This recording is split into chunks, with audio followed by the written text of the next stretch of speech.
Taming inflation is still the U.S. Fed's priority despite recent bank failures, with interest rates lifted by 1/4 percentage point again. Now, at the same time, the central bank signaled a pause in its tightening cycle. Our economic correspondent Shin Ha-young starts us off. The U.S. Federal Reserve raised its interest rates by 25 basis points on Wednesday, taking another so-called baby step. This marks the 10th consecutive rate hike since March last year. And with the Fed's move, the U.S. benchmark interest rate jumped to the 5% to 5.25% range, the highest since 2007. The Fed's effort to tame inflation come despite ongoing concerns about recent bank failures and followed the takeover of First Republic Bank by banking giant JPMorgan Chase. According to the central bank, the U.S. banking system is sound and resilient. Inflation has moderated somewhat since the middle of last year.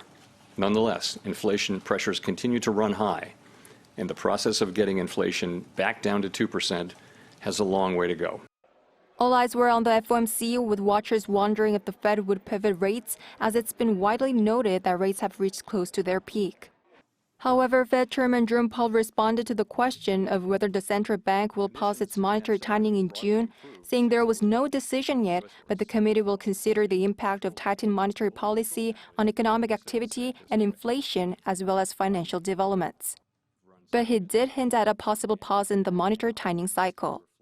In the statement from March, we had a sentence that said the committee anticipates that some additional policy firming may be appropriate. That sentence is not in the statement anymore. That's a meaningful change, that we're no longer saying that we anticipate.